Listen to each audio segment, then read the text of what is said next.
지난 시간까지 고린도전서 말씀을 살펴봤고 이제 올 한 해 남은 기간 동안에 몇 주 안 되기 때문에 빌립보 간단하게 4장까지 있는 말씀을 좀 나눠 보면서 한 해를 마무리했으면 좋겠습니다. 우리 주님께서 세상에 계실 때에 제자들에게 많은 말씀들을 하셨지만 그 중에 하나가 너희가 높아지려면 먼저 낮아져라, 그런 말씀을 하셨습니다. 또 너희가 섬김을 받으려면 먼저 섬기는 자가 되라, 그런 말씀들을 하셨어요. 이것은 사실상 어떻게 보면 앞뒤가 안 맞는 말씀인데 이런 것들을 우리는 흔히 역설이라 그렇게 말합니다. 그래서 기독교 신앙을 어떤 사람들은 역설적인 신앙이다, 기본적으로 우리가 일반적으로 가지고 있는 그런 이성과 그런 타성과는 좀 맞지 않는 그런 부분들이 있다, 그렇게 이야기하기도 합니다. 오늘 본문에 우리가 살펴볼 빌립보서는 바울이 로마 감옥에서 쓴 편지 글입니다. 에베소서, 빌레몬서, 골로새서, 또 오늘 본문의 빌립보서, 이 네 가지 서신을 로마 감옥에서 썼다. 그래서 옥중서신이다, 그렇게 부르기도 합니다. 그런데 지금도 감옥 생활을 한다는 것은 별로 그렇게 편치가 않은데, 지금부터 2000년 전에 그 로마의 감옥은 사방이 차가운 돌로, 그리고 하루 24시간 빛조차 들어오지 않는 그런 지하 감옥이 대부분이었습니다. 그런 감옥에 갇혀있는 바울이 오히려 감옥 밖에서 자유롭게 생활하는 그 성도들을 향하여서, 그 교인들을 향하여서 뭐라고 했냐면 너희가 기뻐하고 또 기뻐하라, 그렇게 말합니다. 오늘 보면 이 빌립보서는 기쁨이라고 하는 단어가 동사형 또는 명사형으로 무려 19번이나 기록을 하고 있습니다. 그래서 오늘 이 빌립보서를 흔히 기쁨의 서신이다, 환희의 서신이다, 그렇게 부르기도 한다는 것입니다. 감옥 안에 갇혀서 얼마나 힘들고 어려울 텐데 오히려 감옥 밖에 있는 사람들을 향하여서 너희가 기뻐하고 기뻐하라, 그렇게 역설적으로 바울은 자기의 신앙을 고백하고 있다는 것입니다. 그래서 우리는 오늘 본문 말씀을 살펴보면서 바울은 사실상 자기가 하는 일이 다 잘 되어지고 계획하는 것마다 척척 이루어지고 환경이 좋고 그래서 기뻐한 것이 아니었음을 우리는 성경을 통해서 알 수 있는데, 바울에게는 특별히 그 기쁨을 앗아갈 수밖에 없는, 빼앗을 수밖에 없는 세 가지 위기 상황이 있었음에도 불구하고 기뻐하고 내가 말하오니 또 기뻐하라, 이렇게 역설적으로 자기의 믿음을 고백하고 있다는 것이죠. 그 믿음의 모습들을 보면서 우리 그리스도인이 진정으로 가져야 할 기쁨의 자세가 어떠한 것인가, 오늘 본문을 통해서 우리는 몇 가지로 발견해 보고자 합니다. 첫 번째로 바울의 권면을 통해서 우리가 보게 되는 것은 절망적인 환경 가운데서도 기뻐하라는 것입니다. 오늘 12절을 보시면 이렇게 시작이 됩니다. 형제들아 내가 당한 일이, 내가 뭔가를 당했어요. 근데 그 일이 뭔가 하면 제가 말씀드린 것처럼 로마 감옥에 갇힌 일이라는 것입니다. 그런데 감옥에 갇히게 된 이유를 우리는 잘 알죠. 로마에서도 또 소아시아 여러 곳에 다니면서 끊임없이 복음을 증거했다는 그 이유로 결국 감옥에 갇히게 됩니다. 그런데 그 감옥에 갇혔던 그 사실이, 그 문제가 결코 바울의 복음에 대한 열정과 도전을 막을 수도 없었고 포기하게도 할 수 없었다는 것입니다. 오늘 12절을 다시 읽어드리면, 형제들아 내가 당한 일이 도리어 복음 전파의 진전이 된 줄을 너희가 알기를 원하노라 라고 말씀하고 있습니다. 감옥에 갇히게 된 것은 결코 자랑할 일도 아니고 기뻐할 일도 아니고 즐거워할 일은 더더욱 아닌데, 바울은 결코 이 문제에 대해서 부정적으로 말하지 않고 오히려 긍정적으로 표현하고 있다는 것입니다. 바울이 로마 감옥에 갇혀서 아까 이 네 권의 편지를 썼다고 그랬죠. 그 중에 하나가 골로새서입니다. 이 골로새 교인들에게도 감옥에 갇혀서 기도 부탁을 했어요. 자, 저와 여러분 같으면 내가 감옥에 갇혔으면 어떤 기도를 부탁할까요? 사랑하는 나의 가족들이요, 사랑하는 나의 성도들이요, 나의 이 문제가 빨리 해결되어져서 내가 빨리 여러분에게로 돌아갈 수 있도록 나를 위해서 기도해 주십시오. 우리가 정상적이라면 그런 기도를 부탁하지 않겠습니까? 그런데 바울의 기도는 좀 달랐습니다. 골로새 4장 3절에 보니까 또한 우리를 위하여 기도하되 하나님이 전도의 문을 우리에게 열어주사 그리스도의 비밀을 말하게 하시기를 구하라. 내가 이 일 때문에 매임을 당하였노라.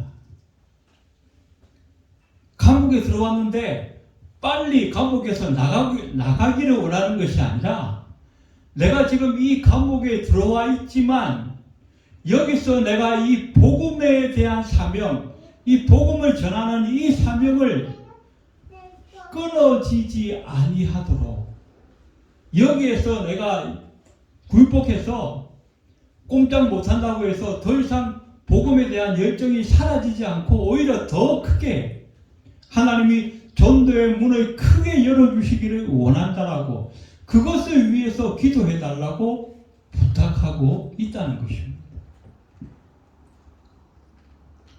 바울의 이 위대한 기도는 결국 응답되어져서 감옥 안에서도 하나님께서 크신 능력으로 함께 하심으로 말미암아서 그 감옥 안에 있는 많은 사람들에게 복음이 증거되어지기 시작했고, 그로 말미암아 드디어 로마 복음화의 기초가 그 감옥 안에서부터 시작되어졌다는 것입니다. 자, 로마에까지 갔습니다. 로마에 왜 갔냐면 황제 앞에서 직접 재판을 받기 위해서입니다. 왜냐하면 바울은 로마 시민권이 있었거든요. 그래서 바울은 내가 억울하게 잡혀서 내가 빨리 감옥에서 빨리 벗어나야지 이런 생각을 했던 것이 아니라, 아, 내가 이제 드디어 로마로 가는구나. 그러면 내가 이왕이면 황제 앞에서 재판을 받으면서 황제에게 직접 복음을 전해야겠다.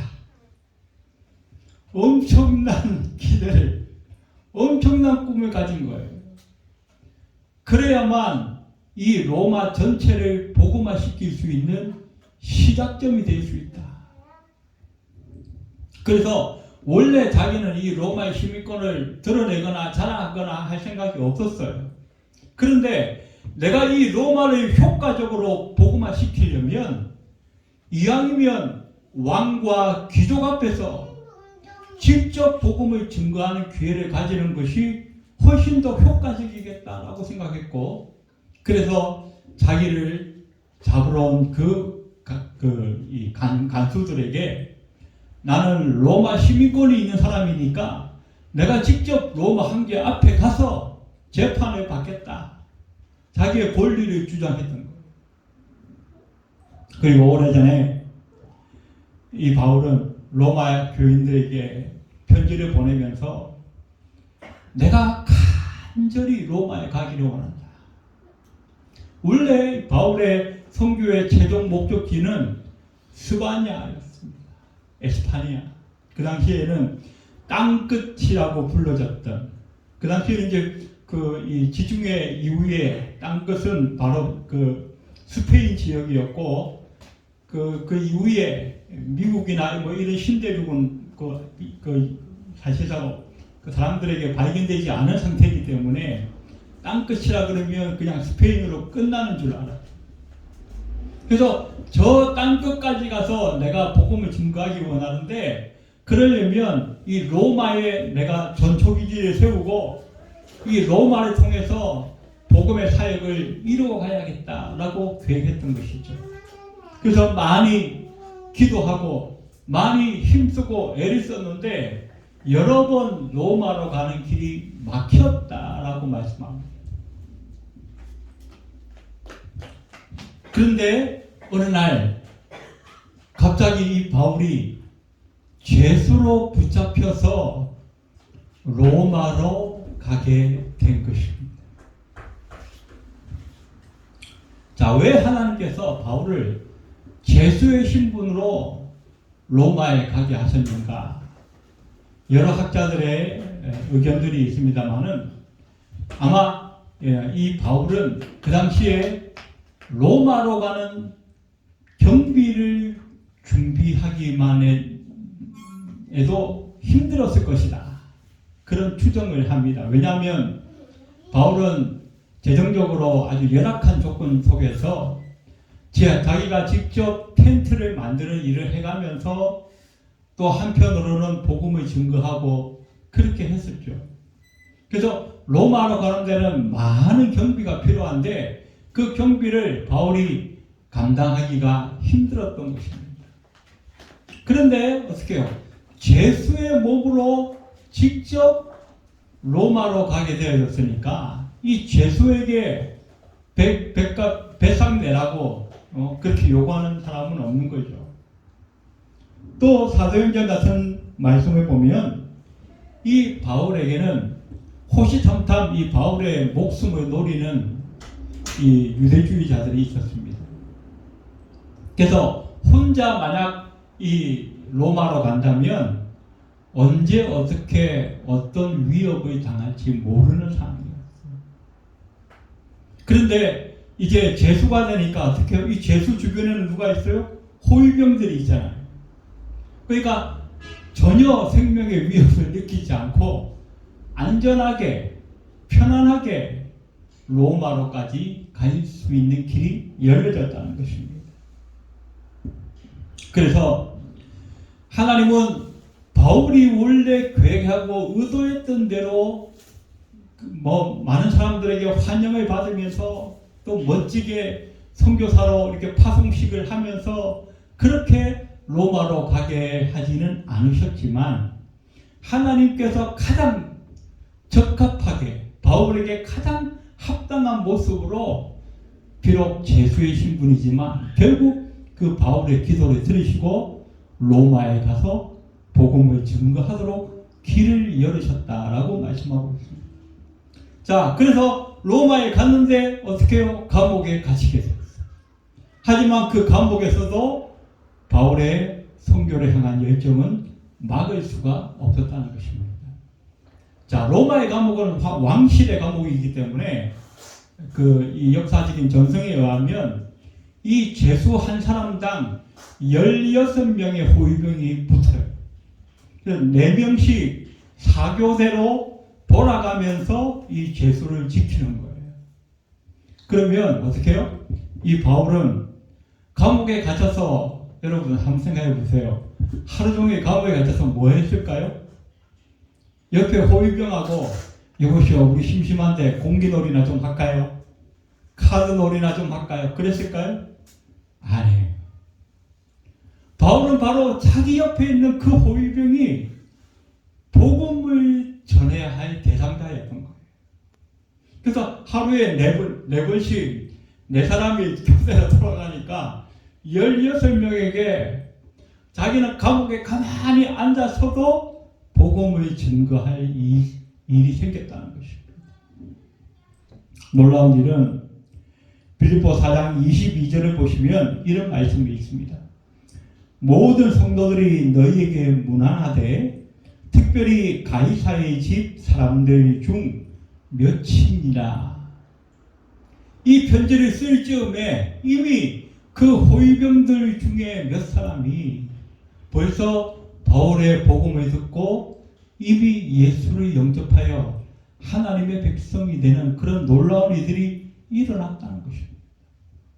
또 재판을 받으러 다니면서 그 재판관들에게 또 황제 앞에서도 복음을 전하고, 바울은 비록 죄수의 몸이지만 만나는 모든 사람마다 자기가 가는 그 모든 곳에서 복음을 증거함으로 말미암아, 그래서 역사가는 그렇게 기록하죠. 로마의 복음화는 위에서부터 아래로 내려오는 복음화였어요. 성경 역사에 보면 대부분의 많은 나라들이 일반 그 백성들이 먼저 복음을 듣고 그 백성들이 귀족을 통해서 나중에 왕에게까지 이렇게 복음이 거꾸로 올라가는 그런 추세였는데, 로마는 황제와 귀족들에게 먼저 복음이 증거되어지고, 황제와 귀족이 예수를 믿으니까 그 밑에 하인들, 종들이 다 같이 함께 예수를 믿는 그런 폭발적인 그런 복음화가 이루어졌다라고 역사는 기록하고 있다는 것입니다. 그래서 바울이 중요한 고백을 했죠. 로마서 8장에 보면 우리가 잘 아는 말씀이 있습니다. 하나님을 사랑하는 자, 곧 그 뜻대로 부르심을 입은 자들에게는 모든 것이 합력하여 선을 이룬다. 바울은 비록 감옥에 갇혔지만 그 감옥에서도 하나님은 역사하시고, 그 감옥에 갇힘으로 말미암아 오히려 로마 복음화에 위에서부터 아래로 복음화가 되어지는 놀라운 비결이 바로 그 감옥에서부터 시작되어졌다라고 말씀하고 있다는 것입니다. 그래서 바울뿐만 아니라 우리 모든 성도들에게도 우리에게 일어나는 모든 우리가 우연이라고 생각되어지는 그 하나하나의 사건들도 결코 우연이 아니라 거기에는 하나님의 계획이 있고 하나님의 섭리가 있다라고 하는 사실을 우리가 믿을 수 있다고 한다면, 비록 당장 우리에게 어떤 사건이 왔을 때에 그 사건이 나를 힘들게 하고 나를 불편하게 하고 내게 원하는 것이 아닌 그런 사건이라 할지라도 우리는 그 환경으로 말미암아 오히려 기뻐할 수 있다는 것이 성경의 가르침이라는 것입니다. 두 번째로 오늘 본문에서 우리가 보게 되는 것은 오해를 당하거나 억울한 일에 당해도 기뻐하라라고 말씀하고 있습니다. 바울에게 있어서 그 인간적인 그 기쁨을 빼앗아갈 수 있는 두 번째 요인이 있었는데, 그것은 인간관계에서 오는 갈등이었습니다. 어려운 환경도 우리를 힘들게 하지만 사실상 그 환경보다 더 우리를 힘들게 하는 것은 인간관계의 갈등입니다. 우리가 직장생활 하시는 분들 보면 그 일이 힘들어서 내가 그만둬야겠다 이런 부분보다는 인간관계가 이렇게 잘 풀리지 않아서 내가 이 직장을 옮기거나 아니면 그만둬야겠다라고 생각하시는 분들이 더러더러 있다는 것입니다. 오늘 바울에게도 그런 인간관계의 갈등이 있었습니다. 오늘 15절부터 읽어드리면, 어떤 이들은 투기와 분쟁으로, 어떤 이들은 착한 뜻으로 그리스도를 전파하나니 이들은 내가 복음을 변증하기 위하여 세우심을 받은 줄 알고 사랑으로 하나, 그들은 나의 매일매일 괴로움을 더하게 할 줄로 생각하여 순수하지 못하게 다툼으로 그리스도를 전파하느니라. 자, 이 바울에게는 아까 전에 이 바울을 죽이려고 호시탐탐 노리는 사람들이 있다고 말씀드렸죠. 그 중에 하나가 이 유대주의적 설교가들이 있었습니다. 이 사람들은 계속 바울의 그 사도권에 대해서 공격을 했습니다. 바울은 사도가 아니라는 거예요. 왜냐하면 유대주의적 그 입장에서 본다면 사도라고 하는 말은 예수님과 3년 동안 함께 먹고 자고 같이 생활하면서 직접 가르침을 받은 사람들을 사도라고 불렀다는 것입니다. 그런데 사도 바울은 예수님의 12제자는 아니었거든요. 사도 바울은 따로 나중에 다메섹 도상으로 예수 믿는 사람들을 잡으려고 체포영장 가지고 가다가 갑자기 나타난 예수님을 만난 거죠. 부활하신 예수님을 만난 거예요. 그때부터 사울이 바울이 되어져서 바울은 이방의 복음을 전하는 대사도로 거듭나게 되었습니다. 그런데 이 유대주의적 설교가들은 그것을 계속 공격했어요. 바울은 예수님하고 무슨 상관이 있냐? 같은 고향도 아니고 같이 살았던 것도 아니고 직접 말씀을 나누었던 것도 아닌데 왜 엉뚱한 놈이 갑자기 튀어나가지고 자기가 사도라고 하냐? 그건 엉터리다. 그러면서 늘 공격하고 중상모략을 했습니다. 그런데 바울이 왜 내가 이 사도인 것을 확실하게 변증하고 증거하기를 원했냐고 한다면, 만약에 자기가 사도가 아니라고 사람들에게 인정이 되어진다면 자기가 전하는 그 복음에 대한 권위도 사라질 수밖에 없다는 것입니다. 사도도 아닌데 왜 복음을 전해? 사도가 아닌 말을 우리가 어떻게 믿을 수 있어? 이렇게 반응할 수 있지 않겠습니까? 그러나 자기는 분명히 예수님을 만났고 예수님부터 직접 계시를 받았고 또 직접 은혜를 받아서 자기가 이방의 사도가 되어진 것을 증명해야만, 그것을 강조해야만 내가 전하는 이 복음이 진짜 복음으로 사람들에게 먹혀질 수 있다는 것을 자기는 강조를 했다는 것이죠, 바울은. 그래서 자기가 이렇게 정당성을 가지고 정체성을 가지고 그것을 자기를 드러내기 위해서 이 사도인 것을 강조했던 것이 아니라 자기가 전하는 그 복음 때문에라도 내가 예수님께 직접 부름받은 사도인 것을 증명해야만 했다는, 강조해야만 했다는 것입니다. 그런데 오늘 15절 16절에 보면 이들이라고 하는 사람이 나오고 17절에는 그들이라고 하는 사람이 나옵니다. 이들이라고 하는 사람들은 사도 바울 선생이 복음을 전하다가 이제 감옥에 갇혔으니까 어쩌면 복음을 증거하는 일에 힘들고 어려운 일을 당하고 있으면 우리라도 대신 나가서 우리라도 좀 더 힘을 내어서 바울 선생이 하지 못하는 일을 우리가 좀 감당해야겠다, 서포트 해야겠다, 이렇게 열심히 복음을 증거하는 사람들이 생겨났다는 것입니다. 또 반면에 17절에 그들은 아까 제가 말씀드렸던 이 바울의 사도권을 공격했던 이 유대주의적 설교가들입니다. 봐라, 이제 드디어 이 바울의 시대는 끝났다. 그러니 그동안 바울 때문에 우리가 빛을 못 보지 못했는데 드디어 우리가 시대가 왔으니까 우리가 좀 우리 이름을 드러내기 위해서 열심히 좀 복음을 전해야겠다. 복음을 증거하는 것은 같은데 이들은 선한 의도로 바울을 사랑하는 마음으로 복음에 동참했고 그들은 바울을 대적하고 이제 바울의 시대는 끝났으니까 우리가 빛을 좀 보자라고 하는 악의적인 마음으로 복음을 증거하기 시작했다는 것입니다. 그러면서 복음만 증거했던 것이 아니라 바울을 공격하고 중상모략하고 비난하면서 복음을 증거하는 그런 소식들이 바울이 감옥 안에 갇혀 있는데 소문으로 들려오기 시작했다는 것입니다. 바울 입장에서는 얼마나 비참했을까요? 얼마나 답답했을까요? 속에 그냥 열불이 그냥 솟아올랐을까요? 아니 저놈 자식들. 그런데 바울은 그 순간에 예수 그리스도를 생각했습니다. 그리고 이렇게 말합니다. 18절에 보니까 그러면 무엇이냐, 거칠애로 하나 참으로 하나 무슨 방도로 하든지 전파되는 것은 그리스도니 이로써 나는 기뻐하고 또한 기뻐하리라.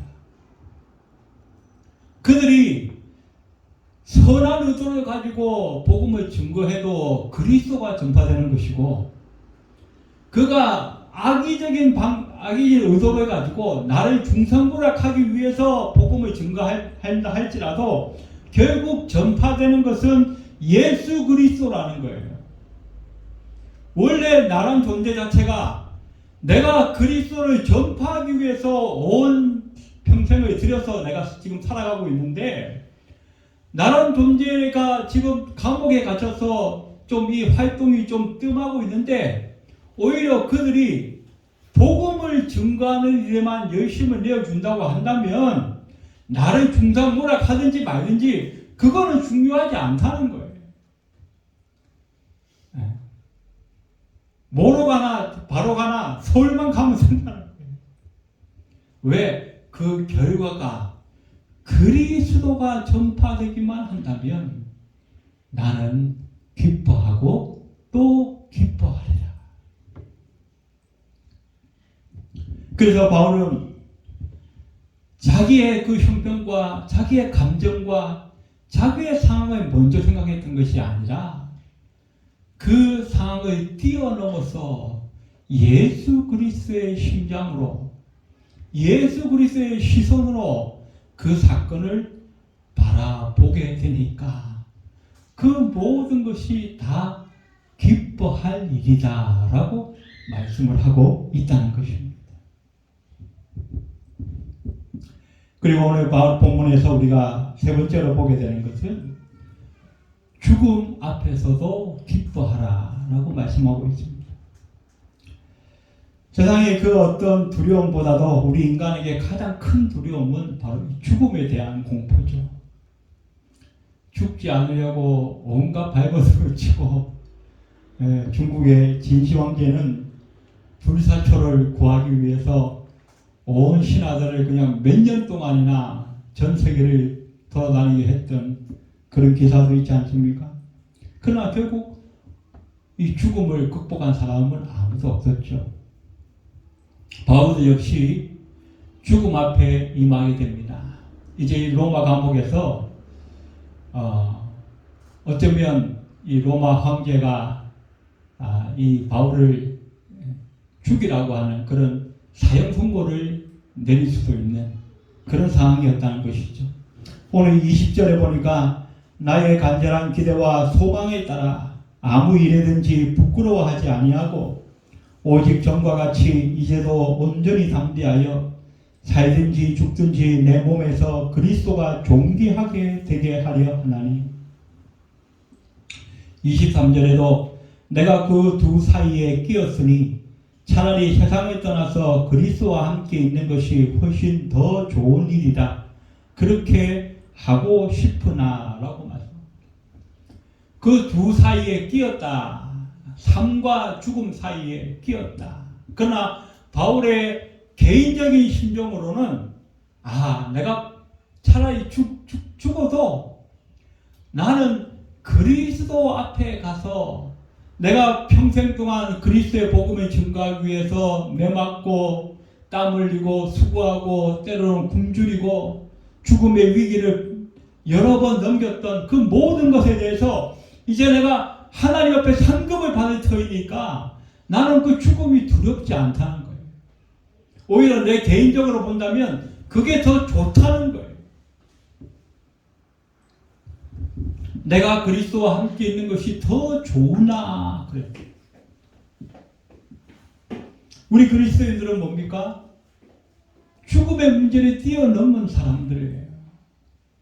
그런데 어떤 사람들은 이 죽기 싫어가지고 이 죽음이 두려워가지고 양심도 팔고 인간관계도 팔아버리고 심지어는 신앙도 팔아버리는 그런 잘못된 모습들이 우리 가운데 있을 수 있다는 것입니다. 그래서 나는 그리스도와 함께 있는 것이 좋다라고 말씀합니다. 죽음이 하등에 두려워할 이유가 없다라고 말씀합니다. 자, 그런데 그 다음의 고백이 훨씬 더 아름답다는 것입니다. 바울은 이렇게 말합니다. 그러나 내가 육신으로 있는 것이 너희를 위하여 더 유익하리라. 내가 살아있는 것이 너희에게 유익한 일이다 라고 말씀하고 있습니다. 우리가 세상 살다 보면 야, 저 사람 참 아까운데 죽으면 안 되는 사람인데 죽었다 라고 사람들이 안타까워하는 경우들이 있습니다. 또 어떤 사람들은 에이 저놈의 인간 잘 죽었다 그렇게 평가되는 사람도 있습니다. 저와 여러분은 어떤 사람입니까? 저와 여러분은 바울처럼 내가 살아있는 것이 나의 가족들에게 유익한 일입니다. 나의 이웃들에게 내가 살아있는 것이 더 유익한 일입니다 라고 고백할 수 있을까요? 오늘 22절에도 말합니다. 그러나 만일 육신으로 사는 이것이 내 일의 열매일진데. 바울은 죽음을 두려워하지 않고 하나님 앞에 가서 상급받을 것에 대한 놀라운 기대가 있었지만 내가 이 세상에 살아있어 하루하루를 살아가는 것 자체도 놀라운 것이고 의미가 있는 것이고 감사한 일이라고 말씀하고 있습니다. 다른 사람들을 사랑하고 그들에게 영혼의 구원을 위해서 복음을 증거하고 그들을 섬기고 그들을 사랑하면서 사는 것이 얼마나 아름다운 삶인가, 얼마나 감사한 삶인가에 대해서 바울은 고백하고 있다는 것입니다. 그래서 바울은 말합니다. 나는 사는 것도 환영할 수 있고 죽음도 환영할 수 있습니다. 내게 있어서 사느냐 죽느냐가 중요한 것이 아니라 내 삶을 통해서 어떻게 그리스도의 영광이 드러날 수 있는가, 그것이 내게는 가장 중요한 과제입니다 라고 고백하고 있습니다. 그리고 말합니다. 내게 사는 것은 그리스도니 죽는 것도 유익하다라고 말씀합니다. 이것이 바로 우리 그리스도인의 삶이요 그리스도인의 믿음이다라고 바울은 고백하고 있습니다. 그래서 성경은 이런 사람들을 향해서 세상이 감당치 못할 사람들이다 라고 말씀하고 있다는 것입니다. 이제 말씀을 정리하겠습니다. 우리는 세상을 살면서 우리의 기쁨을 앗아가는 많은 사건들을 우리는 날마다 경험하게 됩니다. 때로는 우리의 환경이, 때로는 우리의 인간관계가, 또 근본적으로 우리는 죽음에 대한 두려움으로 인하여서 기쁨을 상실할 수도 있습니다. 그러나 바울은 말합니다. 이 모든 것이 그리스도 안에 있으면 기뻐할 수 있다라고 말씀합니다. 오늘도 우리가 그 그리스도 안에서 이 기쁨을 회복하는 귀한 의미를 가지고 주 앞에 예배하는 줄로 믿습니다. 우리 남은 생에도 때로는 우리가 인간관계 속에서 우리의 또 원치 않는 환경 속에서 우리의 죽음과 관련된 여러 가지 사건들로 인하여서 우리가 인생의 위협과 두려움을 느낀다 할지라도 예수 그리스도가 주시는 참된 기쁨으로 참된 평안으로 늘 승리하며 살아갈 수 있는 저와 여러분이 다 되시기를 주의 이름으로 축원합니다. 기도드리겠습니다. 고모신 하나님,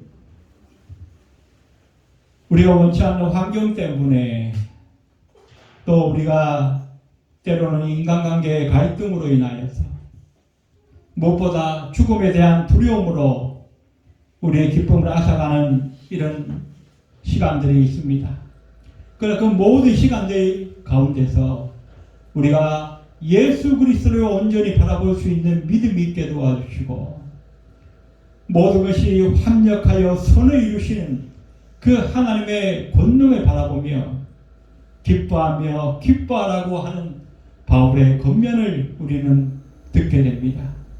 하나님, 우리 남은 생에 어떠한 환경과 어떠한 두려움과 어떠한 위기가 온다 할지라도 우리를 사랑하시고 우리에게 진정으로 평안과 기쁨을 주시는 예수 그리스도 안에서 날마다 승리하며 평안을 누리며 살아갈 수 있는 우리 모두가 될 수 있도록 하나님 축복하여 주시옵소서. 예배를 마치고 돌아가는 발걸음 위에도 함께하여 주옵소서. 예수님의 이름으로 간절히 기도드리옵나이다. 아멘.